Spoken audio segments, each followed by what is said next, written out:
Hello friends, मैं हूं आरजू काज़मी और आप देख रहे हैं पॉइंट ऑफ व्यू। जैसे कि आप देख ही रहे हैं कि हमारे साथ फ्रेम में जो है आपके सबके जाने पहचाने साजिद तारड़ साहब हैं। बहुत शुक्रिया सर कि आपने ज्वाइन किया। Thank you so much. Thank you sir, much. बड़ा हंगामा है यहाँ पे।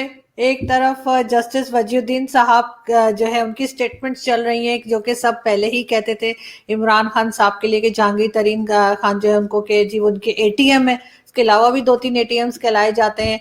तो सबसे पहले हम इस न्यूज की तरफ ही चलते हैं। तो कैसे देखते हैं आप इसको? उसके अलावा सर मिनी बजट लेकर आ रहे हैं खान साहब और लोगों का देखिए और हाल खराब होगा जी। आरजू, मेरे ख्याल में इस वक्त जो पाकिस्तानी बेचारी कौम है वो इम्यून हो चुकी है वीडियो कैसेट्स, वीडियो ऑडियो खबरों पे, क्योंकि उनके बेचारे इकॉनमी, उनके हालात महंगाई से इतने वो बेचारे पिस चुके हैं, उनकी सोचने की सलाहियत ही खत्म हो चुकी है। मेरे ख्याल में वो एक एक ऐसे मोड में जा रहे हैं कि उनको छोटी मोटी खबरें इस वक्त जो है वो बाईपास कर जाती हैं। खान साहब के बनी गाला के खर्चे तो जाहिर है सारी दुनिया को पता था कि जहांगीर तरीन साहब उनके एटीएम मशीन है, और उनकी एटीएम मशीन कई नहीं है, कई लंदन में है, कई पाकिस्तान में है। बल्कि खान साहब का सारा जो ये मूवमेंट थी वो चली चंदे मांगने से थी। वो क्योंकि शौकत खानम हॉस्पिटल के लिए वो चंदे मांगते थे, और इस वक्त आपकी कैबिनेट में जो सारा सबसे ज्यादा लोग वही हैं जिनकी सिर्फ एक सलाहियत है कि वो चंदे मांगने में बहुत अच्छे थे। आप देख लें, इंग्लैंड से जितने अच्छा चंदा मांगा वो भी कैबिनेट में, जो अमेरिका से जिसने अच्छा चंदा इकट्ठा किया वो भी कैबिनेट में। तो अब उनकी पर्सनल सलाहियत तो है नहीं है, बस इसी तरह ये मांगे तांगे से चल रही है इस वक्त गवर्नमेंट। जो बजट के बारे में, जो मैं आप बल्कि उससे भी ज्यादा सेंसिटिव बात जो इस वक्त है, इसमें मेरे जो तहफुजात हैं आरजू वो ये है, ये मिनी बजट नहीं है। बजट तो आपके हर हफ्ते आता है। जब भी आप बिजली महंगी करते हैं तो उस वक्त उसका किस पे, आपके बजट पे असर होता है। जब भी आप पेट्रोल महंगा करते हैं वो आपका बजट है। वो जब आप गैस महंगी करते हैं वो भी आपका बजट है। देखिए ना, मैन्युफैक्चरिंग किससे होती है? या बिजली से होती है। ट्रांसपोर्टेशन किस पे चलती है? एक चीज मैन्युफैक्चर हो गया, कंज्यूमर के पास किस तरह आती है? साइकिल पे तो नहीं आती ना, वो तो जाहिर ट्रेवल करके आएगी। तो ये एक इस वक्त गोरख धंधा बन चुका है मिनी बजट। और बिलखसूस आपके कंट्री में मिनी बजट और मिनी बजट बनाने वालों की अपनी तनख्वाहें सारी डॉलर में है, उनकी रुपयों में तनख्वाहें नहीं है। अब इस बजट के बारे में बात करना मैं चाहूंगा। 600 अरब रुपया इन्होंने इकट्ठा आईएमएफ के लिए करना है। ये वही आईएमएफ है जहां अगले दिन आपने उनकी इनविटेशन पे आप नहीं पहुंचे, वॉशिंगटन आपने समिट रिफ्यूज की। ये वही आईएमएफ है जहां इस वक्त गीता गोपीनाथ जो है वो डेप्यूटी मैनेजिंग डायरेक्टर बन चुकी है आईएमएफ की। ये वही आईएमएफ है। ये वॉशिंगटन डीसी में इसका ऑफिस। मैं आपको इतला ये देना चाहता हूं, आप जो इस वक्त कम्युनिज्म की तरफ ट्रेवल कर चुके हैं, आप जा चुके हैं चाइना के साथ, आप बिल्कुल खड़े हो चुके हैं, आपको मैं बताना चाहूंगा आपको विड्रॉ करना चाहिए आईएमएफ पैकेज अपना। उसकी वजह यह है कि you have sent the signal to the world कि आप you are not aligned with the western civilization, you are aligning with China. आप उनके साथ जाना चाहते हैं, आप उनके पास। मैं यहाँ पे आरजू मैं क्योंकि मैंने अमेरिकन पाकिस्तानी, मुझे 2016 में एक अमेरिकन डिप्लोमेट ने एक बात कही थी। उसने कहा था अपने पाकिस्तानी दोस्तों को समझाने की कोशिश करो, अमेरिका जब भी देता है एड देता है, ग्रांट देता है। चाइना जब भी देता है कर्जा देता है, और ऐसी टर्म्स पे देता है जो आप अपनी आवाम को नहीं बता सकते। और आप नहीं बताते आज तक भी, जो भी आपने जो कुछ कर रहे हैं। आपकी दूसरी एटीएम, आपकी नेशनल एटीएम इस वक्त आपकी सी पैक है। सी पैक का एहतसाब जब तक आप नहीं करेंगे, मेरा मकसद है ये बड़ा नुकसानदेह होगा। और दूसरा, मैं इसी बजट के हवाले से बात करना चाहूंगा। खान साहब ने इसी बजट के हवाले से अपने स्पीच में अगले दिन फरमाया कि मैं टैक्स कलेक्शन को ठीक करूंगा। खान साहब, टैक्स लोग तब देते हैं जब उन्हें ये एतमाद हो कि हमारे टैक्स का इसका सही इस्तेमाल होगा। जब आप लेकिन सर आम आदमी का टैक्स तो वैसे ही कट जाता है। ये तो जो बड़े बड़े लोग हैं जो खान साहब के साथ, उनका टैक्स की बात, ये उनका टैक्स। दूसरा, सारे माफिया तो आपके टेबल पर बैठे हैं, उनसे आप टैक्स लेने की सलाहियत रखते ही नहीं है। जब आप उनके करप्शन को नहीं रोक सकते तो टैक्स उनसे किस तरह लेंगे आप? ये तो एक बिल्कुल इम्पॉसिबल सी बात है जो खान साहब ने ऐसे लोगों को बता दी। खान साहब ने अगले दिन पेशावर में जाके कह दिया कि मैं हर एक से बात कर लूंगा, करप्ट लोगों से बात नहीं करूंगा। तो फिर अपनी कैबिनेट से क्यों बात करते हैं आप? आपकी सारी कैबिनेट तो करप्ट है। 40 अरब रुपया जो आपने आपके कोविड फंड में से चोरी हुआ है, DW वालों ने उस पर बड़ी मुफस्सल किस्म की अगले दिन उस पर रिपोर्ट दी है। आपके किसी मिनिस्टर ने उसके जवाब दिए? बायोमेट्रिक के जरिए जिस तरीके से DW वालों की रिपोर्ट के हिसाब से जो पैसा चोरी हुआ है, यूटिलिटी स्टोर्स वालों ने 40 अरब रुपया को मामूली रकम नहीं होती। लेकिन आप दूसरी दुनिया को भाषण देते हैं कि आप रियासत मदीना और हजरत उमर की मिसालें, लेकिन वो अपने आपके पास उसका अपने आप को एनआरओ दे दिया, आप उससे मुबर्रा है उन चीजों से। तो टैक्स तब लोग देते हैं जब शफाफियत सामने नजर आ रही हो, वरना लोग टैक्स नहीं देते जिनकी बात आप कर रहे हैं। और वो पावरफुल लोग हैं। खान साहब, आपने कई दफा कहा है कि माफियाज आपके कंट्रोल में नहीं है, आपके चीजें आपके कंट्रोल में नहीं है पाकिस्तान में, लेकिन वो किसने करनी थी? मैं भी विक्टिम हूं इस चीज का। मैंने भी तब्दीली का ख्वाब देखा था। मैं गारंटी करता हूं आरजू आपने भी देखा होगा तब्दीली का ख्वाब। आप भी चाहती होंगे पाकिस्तान तरक्की करे, आप भी चाहते होंगे कि आरिफ अलवी साहब जवाब दें, जो अगले दिन उन्होंने गवर्नर हाउस में अपने बच्चे की प्रमोशन की है, वहां पे प्रमोट किया है उसका बिजनेस। ये आपकी भी ख्वाहिश होगी, मेरी भी ख्वाहिश है कि ये लोग जवाब दें हमें। ये रियासत मदीना के सारे ठेकेदार मिस्त्री इकट्ठे हैं, लेकिन ये अपने खुद जवाब क्यों नहीं देते चीजों? और लेकिन सर चाइना के आगे कैसे निकलेंगे? ये चाइना के साथ तो इन्होंने, आपको पता है, मोटरवेज भी दी हुई है, बिल्डिंग्स तक गिरी हुई है, सब कुछ, एयरपोर्ट्स उनके पास है, उनसे कैसे निकल सकते हैं? वो नहीं निकल सकते। देख, जिस तरीके से आपने बड़ी खूबसूरती के साथ ग्वादर के बाद आपने प्लेट में रख के कराची दे दिया, किसी असेंबली से आपने पूछने की कोशिश नहीं की, कोई पब्लिक कंसेंसस आपने लेने की कोशिश नहीं की उस पर। आपने कितनी खूबसूरती के साथ आप किस तरीके से पाकिस्तान को बेचते हैं, जिस तरह प्रॉपर्टी डीलर इस्लामाबाद में आपको मकान दिखाता है। आजकल एक दो और इजिप्शियन भी आके आपकी मार्केट को चेक कर रहा है, is a very wealthy person, वो भी, उसको भी आप प्रॉपर्टियां दिखा रहे हैं, आप कभी उसको मोबिलिंग दिखाते हैं, कभी आप उसको कुछ दिखाते हैं। लेकिन इस वक्त मैं समझता हूं कि जो आजकल करप्शन जो हालात चल रहे हैं, ये Pakistan will pay for this for years, अगली जनरेशन फॉर ईयर्स। और इसमें जो इस वक्त अब मेरी नजर में जो मेरा अपनी ऑब्जर्वेशन है आरजू, वो ये है कि इस वक्त आपकी 15 से 20 हजार जो रूलिंग एलीट है आपके बड़े शहरों में, कराची, लाहौर, इस्लामाबाद में, वो उनका पाकिस्तान के अंदर कोई इंटरेस्ट नहीं है। उनकी इनकम भी डॉलर्स में है, उनके बच्चे भी बाहर हैं, उनकी प्रॉपर्टियां भी बाहर हैं, उनकी बीवियां, उनके बच्चे डुअल सिटीजन हैं, उनकी जेब में वन वे टिकट होता है। तो वो पाकिस्तान के बारे में फैसले क्यों करेंगे? आप मुझे ये बताएं, आपका इस वक्त जितना फाइनेंशियल डिसीजन लेने वाले सारे IMF के मुलाजिम है, IMF के, वो सिर्फ IMF की वजह से 600 अरब का आपको मिनी बजट दे रहे हैं, तनख्वाहें उनकी डॉलर में है, वो क्यों सोचेंगे पाकिस्तान के बारे में? ये एक ओपन क्वेश्चन है। अब किस तरह बेवकूफ बनाएंगे लोगों को? लेकिन सर फिर कौन आपको अगला कौन नजर आता है? अगर इनको हटा दिया जाए, कौन है नेक्स्ट? मेरे लिए खुद परेशानी का बायस है। अब होगा क्या आगे, मैं बताना चाहता हूं आपको। यही लोग जो इस वक्त आपकी कैबिनेट और असेंबलियों में बैठे हैं, ये अपनी पार्टियों में वापस जाएंगे, यही दोबारा इलेक्ट होकर वापस आएंगे, फिर करप्शन करेंगे, फिर जलील करेंगे। ये बिल्कुल ये एक प्रोसेस है। अगर आप 73 ईयर्स, मैं आपको अगर एक MNA की स्टोरी पढ़ के बताऊं तो चंद लोग होंगे जो इस वक्त खान साहब ने टिकट दे के जिनको अपने PTI के साथ जितवाया, वरना सारे तो वही चेहरे हैं जो सदियों से बैठे हैं। इनके बाप भी पहले बैठे थे, वो भी बैठे हुए हैं, इन सबके अकाउंट लंदन में है, न्यूयॉर्क में, बच्चे यहां बैठे हैं। आप मार रहे हैं पाकिस्तान को, इस बुरे तरीके से मारते हैं वो, क्योंकि सबके इंटरेस्ट बाहर है।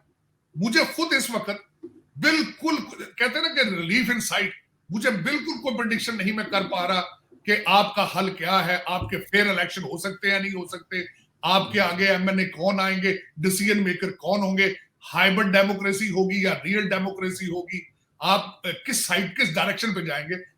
मैं सारी जिंदगी पॉलिटिकल साइंस पढ़ता रहा हूं, 2 दफा लॉ स्कूल में गया हूं। इस वक्त sitting in capital of the world, Washington DC में बैठ के, मुझे आपकी जमहूरियत, आपके फ्यूचर के बारे में कोई प्रेडिक्शन नहीं कर सकता, कुछ नहीं कर सकता इन रेफरेंस टू पिछले 73 साल। एक बात है, अगले दिन में मैं आपको दुआ, आपके प्रोग्राम में भी दुआ करूंगा कि अल्लाह ताला आपको कोई पाकिस्तान को पाकिस्तानी लीडर दे, जिसकी जिंदगी मौत पाकिस्तान में हो, जिसके बच्चे पाकिस्तान में रहें, जिसकी प्रॉपर्टी पाकिस्तान में हो। अगर वो नहीं है तो फिर कुछ भी नहीं। बिल्कुल आप सही कह रहे हैं, और अभी लग यही रहा है कि आगे कुछ फ्यूचर इनको नजर नहीं आ रहा। सर जो TLP है उसके साथ भी इन्होंने हाथ मिला लिया, और अब उनको भी नेक्स्ट इलेक्शन में पंजाब से वो खड़ा कर रहे हैं, बल्कि उन्होंने शुरू कर दी है अपनी जो एक्टिविटीज हैं, वो साद रिजवी ने शुरू कर दी है। तो इस तरह के लोगों को अगर ये आगे लाएंगे तो कहाँ जाएंगे? लेकिन सर साथ साथ हम बलूचिस्तान को अगर देखें, गवादर में बड़ा प्रोटेस्ट चल रहा है, बहुत लोग बाहर निकल आए हैं, और उसको आप किस तरह से देखते हैं कि क्यों वो परेशान है जॉब्स के लिए और सब चीजों के लिए, गवादर के लोग? आरजू उसके अंदर उनके 5 मुतालबात हैं। उनके सबसे पहला मुतालबा ये था, ये जो चाइनीज ट्रेलर उनके एरिया में आके अंदर फिशिंग करते हैं और उनको बाकायदा आपने लाइसेंस दिए हैं, मैं गारंटी कर देता हूं वो भी आप जिस बंदे ने वो डिसीजन लिया होगा या उसने पैसे लिए या उसका वो इंटरेस्ट होगा उसके पीछे। कोई पाकिस्तानी ये डिसीजन नहीं कर सकता कि अपने गरीब माहीगीर जो है उनके अगेंस्ट आप चाइनीज ट्रेलरों को इजाजत दे दें, अपने पाकिस्तानियों को बैक स्टैबिंग करें। वो मैं जिस तरह आपकी अर्ज करता हूं, आपके हर फैसले के पीछे मुझे आप गवादर के हवाले से आपने याद करा दिया। सी पैक, आपको पता है ये नैब से मुबर्रा है, ये नैब की जुरिस्डिक्शन में नहीं आती। देखिए, आप जब भी कोई फैसला करते हैं उसके पीछे कोई ना कोई ऐसे करप्ट अवामल शामिल होते हैं, इंटरेस्ट नजर आ रहा होता है कि आप इसमें से कोई पाकिस्तानी फ्रॉड कर रहा है, कोई चोरी कर रहा है, कोई डाका मार रहा है। पहला उनका डिसीजन, उनकी मुतालबा यही था कि इन चाइनीज को रोका जाए। दूसरा मुतालबा उनका यह था हमें साफ पानी दिया जाए। एज ए पाकिस्तानी सिटीजन उनका हक बनता है, गवर्नमेंट की रिस्पॉन्सिबिलिटी बनती है उनको साफ पानी दिया जाए। तीसरा मुतालबा है कि हर रोज 5 दफा चेक ना किया जाए उनको। चौथा मुतालबा उनका यह था कि हमें ईरान के साथ हमें तिजारत का राइट दिया जाए। अगर आप उनको मार्केट प्रोवाइड नहीं कर सकते, मार्केट प्लेस, आप अगर उनको ऐसी जगह नहीं प्रोवाइड कर सकते जहां वो प्रोडक्ट अपनी बेचें या प्रोडक्ट खरीदें, तो फिर ईरान के साथ क्यों नहीं उनको डील करने देते भैया? क्यों रोकते हैं आप? जब आप खुद अपनी उनको एक ह्यूमन राइट्स और उनकी जो बेसिक जरूरियात है अगर प्रोवाइड करने की सलाहियत नहीं रखते, तो फिर उनको करने दें, ईरान से आने जाने दें उनको चीजें, क्यों रोकते हैं उनको? मैं ये समझता हूं। और सबसे बड़ी बात ये है कि आरजू इस वक्त बलोचिस्तान या ग्वादर की बात करना जो हो वो तो इस तरह किसी को गाली निकालना है पाकिस्तान में। आप तो किसी से बात कर ही नहीं सकते। आपने इतना उस मैटर को इतना छुपा दिया है। किसी आपके इस वक्त चैनल उसको बिल्कुल कवर नहीं कर रहे थे। मैंने अगले दिन एक रिपोर्ट देखी जिसमें किसी ने ड्रोन से बताया तो लोग एक ठाठे मारता समुद्र था लोगों का, और मैं हैरान था कि बच्चे और औरतें भी सड़क पे निकल आई हैं, बेचारे बिल बना रहे हैं और आप उनको कंप्लीटली इग्नोर कर रहे हैं। आप वजीराबाद में घुटने डाल देते हैं, फौरन टेक के देते हैं वजीराबाद में एक हफ्ते के अंदर अंदर, और वो लोग महीने से वहां बैठे हैं, उनके साथ बात नहीं कर रहे। और मैं सबसे बड़ी बात मुझे ये जो तकलीफ देती कि ये उनको कहते हैं कि हम आपके मुतालबात मांगते हैं, वो कहते हैं कुछ करके दिखाओ, उन्हें एतबार ही नहीं इन पे। तो सर कैसे करेंगे सर? ये तो हमेशा से बलूचिस्तान के साथ यही करते आए हैं। कब इन्होंने, इवन आपका जो मेन चैनल्स हैं, टीवी चैनल्स हैं, उन्होंने कब ये न्यूज देते हैं? वो बलूचिस्तान की कभी नहीं देते। मिसिंग पर्संस की कोई बात नहीं होती है। हजारा के लोग वहां पे बैठे रहे तो प्राइम मिनिस्टर ने कहा कि मुझे ब्लैकमेल नहीं कर सकते। ब्लैकमेल का वर्ड यूज किया उन्होंने हजारा के लोगों के लिए। तो इस तरह से जब सूरत हाल होगी तो कैसे आगे बढ़ेंगे? आरज़ू, मैं वो ये कहते हैं मेरे जख्मों पे आप नमक छेड़ रहे हैं। मैं तो खुद यहाँ पे हर वक्त खून के आंसू रोता रहता हूँ अपने मादरे मिल्लत के हालात देख देख के सारा दिन। यही जब खबरें, कभी आज तक 36 साल हो गए मुझे, आज तक कोई अच्छी खबर नजर नहीं आई। ये पहली दफा तब्दीली सरकार के ख्वाब देखे थे, लेकिन इन्होंने जो हालत की है वो मैं समझता हूँ, और जिस तरह जावेद चौधरी साहब ने फरमाया कि लोग अब कंपेयर कर रहे हैं कि करप्शन बेहतर थी या बेवकूफी बेहतर है, मेरे ख्याल में ये आजकल के हालात, मैं बेवकूफी और करप्शन दोनों को कटा कर देता हूँ। वो पिछली गवर्नमेंट होती थी, पिछले लोग होते थे, वो करप्शन करके लंदन जाते थे, इतने एक खिड़की खोल के चले जाते थे। अब तो ऐसे ऐसे एमएनए, उन्हें पता है, वही मैं अगले दिन किसी मजाक कर रहा था, ऐसे ऐसे एमएनए उनको अपने मोहल्ले का किरानेदार उधार नहीं देता, वो एमएनए बन चुके हैं और उन्हें पता है वापस नहीं आना। उन्होंने अरबों के टीके लगाए हैं। आप देखें ना, आप देखें रिंग रोड को किस तरह बनाया, लाहौर वाली रिंग रोड को और इस्लामाबाद की रिंग रोड, सारी दुनिया को पता है इन्होंने वहां पे क्या क्या किया। उसके बाद देखें हबीब बैंक कॉन्ट्रैक्ट हुआ है, वो जो पोस्टल सर्विस, उसके बारे में कोई किसी ने बात नहीं की।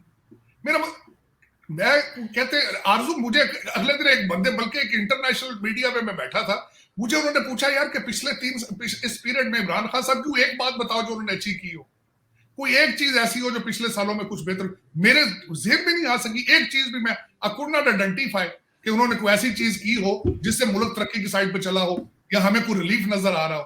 आज बल्कि आपका ट्रेंड बताता हूं आपको। सबसे आपके लाहौर में फाग के हालात इतने खराब हैं इस वक्त, जब उनके माहौलियात के मिनिस्टर से पूछा तो उसने, वही माहौलियात का बंदा था जो जाके स्कॉटलैंड बच्चों को लेकर घूमता रहा, उसी बंदे से किसी ने पूछा आपके किसी टीवी चैनल पे कि जी आप फाग के बारे में क्या कर रहे हैं। उन्होंने कहा जी फाग के बारे में हम कुछ नहीं कर सकते, अगर करें भी तो 20-25 साल लगेंगे।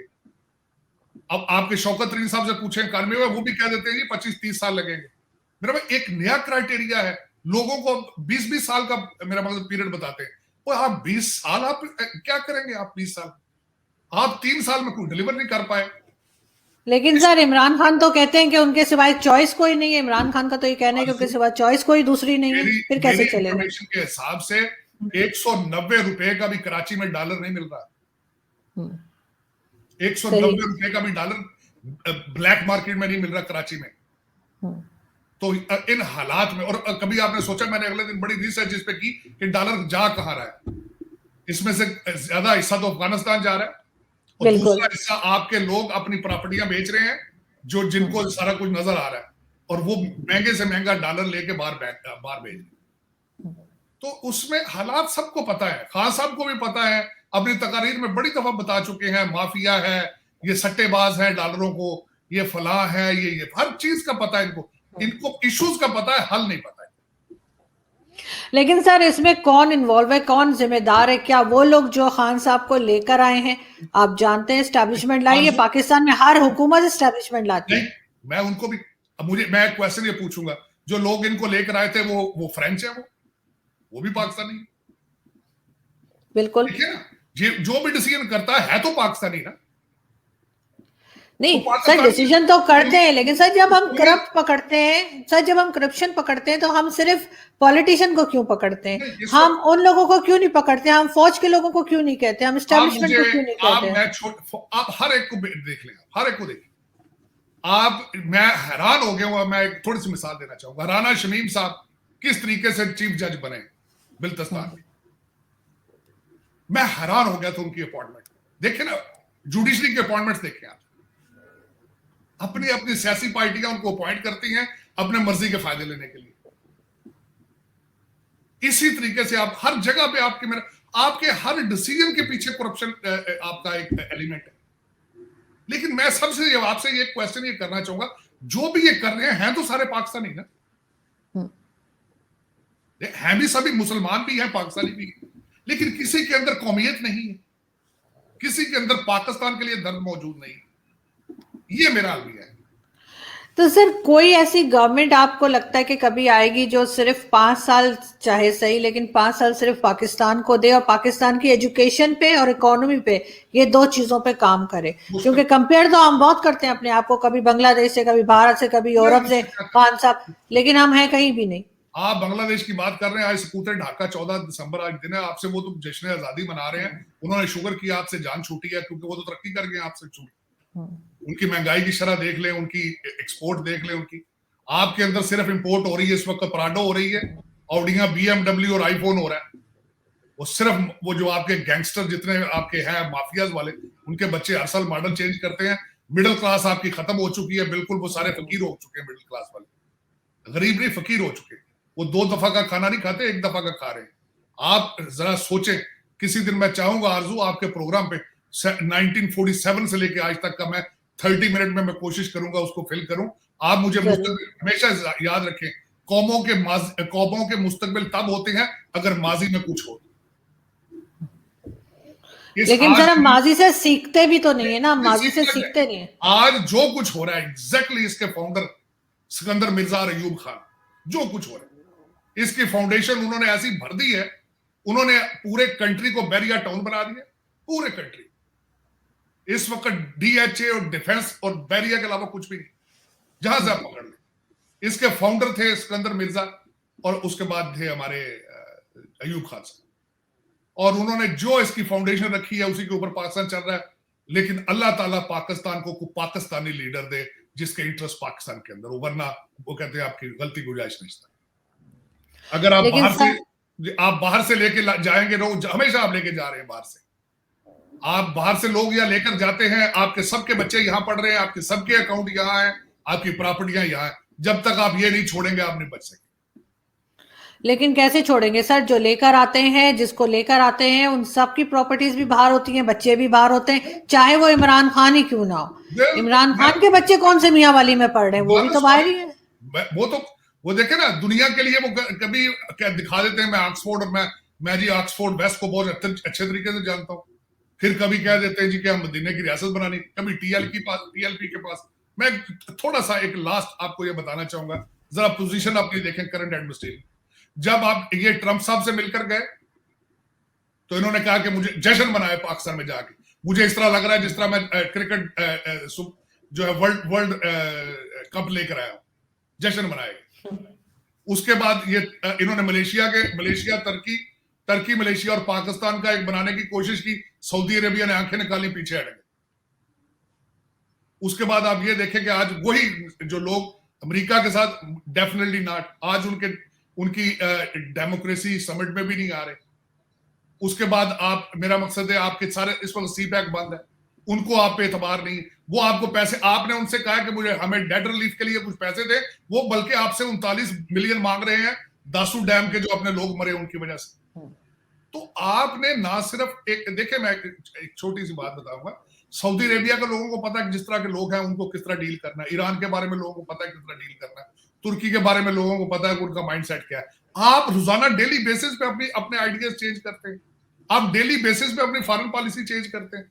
आपने ना सिर्फ अपने आप को आइसोलेट कर दिया है, दुनिया को सिग्नल दिया है कि हम we are double minded, we are double game player. इस वक्त दुनिया को आप पे बिल्कुल कोई एतमाद नहीं है, बिल्कुल।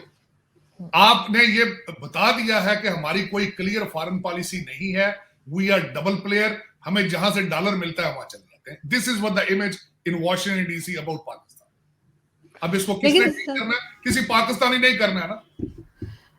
लेकिन सर, अगर सब लोग किसी ना किसी पार्टी से आए, आप खुद भी कह रहे हैं, सब जानते हैं कि सब पुराने चेहरे हैं, खासतौर पे शाह महमूद कुरैशी साहब तो पहले भी फॉरेन मिनिस्टर रह चुके हैं, तो ये तब भी इनको कुछ मुल्क चलाना नहीं आया। इन लोगों को, इनकी हालत तो वही तालिबान जैसी है, तालिबान को, और इनको समझ ही नहीं आ रहा कि मुल्क कैसे चलाना है। नहीं, चलाना का सभी पता है, इनको सब चलाना चाहते नहीं है, इंटरेस्ट नहीं है। जब आपका इंटरेस्ट हो, आप बात कर रहे हैं फॉरेन मिनिस्टर साहब की, उन्हें यही वो उनकी पहली, मैंने आपको बताया था एक दफा, पहली प्रायोरिटी चीफ मिनिस्टर बनने की, फिर वो माइनस इमरान खान -1 फार्मूले का हिस्सा है। वो उनका फॉरेन पॉलिसी पे इंटरेस्ट कम है, लोकल पॉलिटिक्स पे ज्यादा है। उससे ऊपर आपने ये किया कि मोहित यूसुफ साहब को ले गए, अब इन दोनों में टसल चल रही है, इस दोनों को पता नहीं है इनमें से फॉरेन मिनिस्टर कौन है, इन दोनों को नहीं पता। तो आपकी हर चीज में कंफ्यूजन है ना, आपकी एक चीज नहीं। वो कहते हैं ना, तेरी कौन सी कल सीधी। इस वक्त मुझे ये बताएं कि गवर्नमेंट गवर्नेंस कहां है? मुझे तो गवर्नमेंट नजर नहीं आती।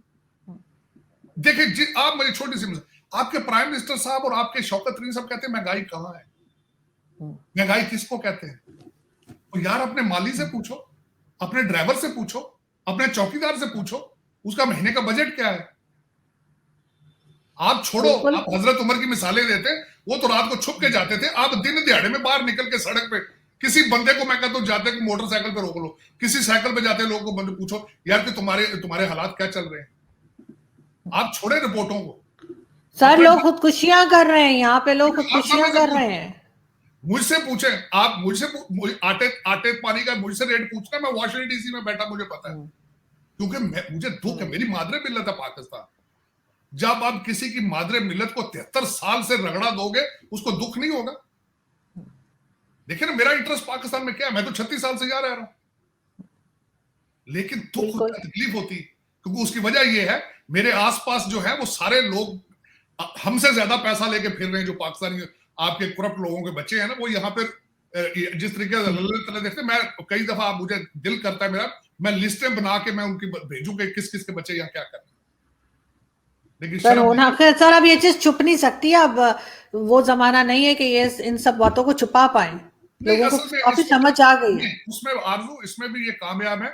इस वक्त आपके पाकिस्तान में 24 करोड़ लोगों के हाथों में कंप्यूटर है, जो आईफोन है, जो स्मार्टफोन है, लेकिन आपने उनको मार मार के ना, उनको आपने उनकी सोचने की सलाहियत जो है वो खत्म कर दी। वो इम्यून हो चुके हैं बेचारे। जिस तरह कहते हैं ना, वो सुबह की खाते हैं, पहले शाम की बात होती थी, अब तो सुबह की खाते हैं, दोपहर की फिक्र पड़ जाती है। महंगाई के हालात इतने, ये कहते हैं 11% है, मैंने अगले दिन खुद आपके रिसर्च की, 18% ज्यादा आपकी महंगाई। और खान साहब ने बड़े कॉन्फिडेंस के साथ कह दिया कि we are the cheapest country in the world. और बिल्कुल, और खान साहब तो सर ये भी कहते हैं, खान साहब तो ये भी कह, बल्कि उनके जो मिनिस्टर हैं उन्होंने भी ये कहा कि जी लंदन में महंगाई ज्यादा है, अली जैदी वो भी ये कह चुके हैं। और खान साहब कहते हैं मैं ऑफिस जाता हूं तो मैं जहाज पे जा रहा होता हूँ। बिल्कुल।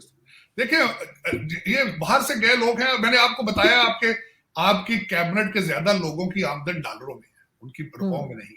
बजट बनाने वालों की भी आमदन जो है, सोर्स ऑफ इनकम $18, उनको कम महंगाई कहाँ नजर आएगी? जो 5-5 करोड़ गाड़ियां 6-6 लेके निकलते हैं, उनको महंगाई कहाँ नजर आएगी? महंगाई तो नजर, मेरे 1 मिनट के लिए जरा सोचे, जिसकी 20,000 तनख्वाह है। मैं अभी आज तक जब मैं पाकिस्तान गया हूं, जो बंदा भी मेरा ड्राइवर हुआ है आज तक मेरे नंबर पर है, मुझे पता है, मैं फोन करके उनके बच्चों की कफालत भी करता हूं, देखता भी उनके क्या हालात। मैं अगर कहते हैं तो मैं किसी दिन बना के खान साहब को बताता हूँ कि 20,000 में जो बंदा 20,000 जिसकी तनख्वाह है, वो किस तरह गुजारा है। चीखें निकलते हैं सर। 1 लाख वालों की चीखें निकली हैं, 20,000 वालों की तो क्या हाल होगा? 1 लाख में गुजारा नहीं होता तो लोगों का, हाउस रेंट और जो यूटिलिटी बिल्स और सब कुछ है। According to the Waziuddin, 25 lakh में तो खान साहब का 30 लाख में गुजारा नहीं हो रहा था। उन्होंने खुद रिक्वेस्ट करके जहांगीर तरीन साहब से कहा था, यार इसको 50 लाख महीने का कर दो, तो खान साहब खुद 50 लाख महीना उनका बजट है, तो खान साहब को महंगाई कहाँ नजर आएगी? 2 बंदे, वो भी खान साहब के बच्चे तो वैसे ही लंदन में अपनी माँ से पल रहे हैं ना, तो खान साहब के घर में 2 मियाँ बीवी हैं, उनका 50 लाख में गुजारा नहीं है, अकॉर्डिंग टू द जस्टिस साहब। बिल्कुल। अब देखें सर क्या होता है इस मिनी बजट के आने के बाद, क्या हालात होते हैं, हम आपसे फिर बात करेंगे। बजट तो आरजू, बजट ये जो है ये सिर्फ IMF को दिखाने के लिए, ये उन्होंने 17% जो सेल टैक्स था, मैंने शौकत तरीन साहब की बिल्कुल सुनी स्टेटमेंट, उन्होंने कहा उन्होंने ये IMF वालों ने कहा है, ये क्या मजाक बना रखा है, मुख्तलिफ किस्म का सेल्स टैक्स है, इनको यूनिफॉर्म करो। ये 6 अरब रुपए का जो ये पैसे दिखाने, ये एक ना उन्होंने पेपर पे बता के क्या मिनी बजट दे रहे। बजट तो आपका हर हफ्ते होता है, जब भी तेल महंगा होता है, पेट्रोल, जब भी आपकी बिजली महंगी होती है, जो कर रहे हैं इसमें, और आगे भी करते रहेंगे ये, और उसके बाद आपका जब भी पेट्रोल और आपकी बिजली और आपकी ये चीजें महंगी होती करते हैं, आपका बजट आपका बिल्कुल इनबैलेंस हो जाता है और इन्फ्लेशन फौरन ऊपर आ जाता है। तो ये एक मजाक है, ये गोरख धंधे से अलावा कुछ भी नहीं है। ये जो बजट मिनी दे रहे हैं सिर्फ सेटिस्फाई करेंगे। अब मैंने इसको बड़े डिटेल से पढ़ा कि ये गाड़ियां जो आ रही हैं, लग्जरी गाड़ियों पे टैक्स लगाएंगे, कुछ बंद कर रहे हैं, उनको लाना जलाना, ये सिर्फ लल्ले तल्ले दिखाएंगे IMF वालों को, वहां से पैसे लेंगे, जाएंगे नहीं पैसे पाकिस्तान। वो पैसे, ये जब भी पैसे इनको मिलते हैं, दुबई की प्रॉपर्टियां महंगी हो जाती है, लंदन के महंगे हो जाते हैं, क्योंकि वो पैसा तो पाकिस्तान जाता ही नहीं है, वो तो यही अकाउंटों में वापस आ जाता है। यही तो लॉटरी निकली है। इनको पैसे देते हैं इधर से, और लौट के लॉयड लंदन चले जाते हैं। हमारे ओवरसीज पाकिस्तानी है, सदियों से हमसे पैसे भेज रहे हैं, 73 साल से, वो पाकिस्तान थोड़ी जाते हैं। हम जो डॉलर भेजते हैं वो तो इनके बच्चों की ट्यूशन फीस से जाती है। हम तो डॉलर पाकिस्तान में भेजते हैं, इनकी तो लंदन दुबई की प्रॉपर्टियां बनती, वो पाकिस्तान में हॉस्पिटल स्कूल थोड़ी बन रहे हैं उनके। ये तो एक ट्रेजेडी है, ये तो ट्रेजेडी है। ये तो मैं आपको पाकिस्तान को पाकिस्तानी और मुसलमान लीडर चाहिए, ये आपकी प्रॉब्लम। क्योंकि अगर आधा पैसा भी ये मुल्क पे लगाते तो मुल्क का ये हाल ना होता, कुछ ना कुछ तो बन ही गया होता। बहुत शुक्रिया सर कि आपने ज्वाइन किया आज। Thank you so much. अपना बहुत ख्याल रखिएगा।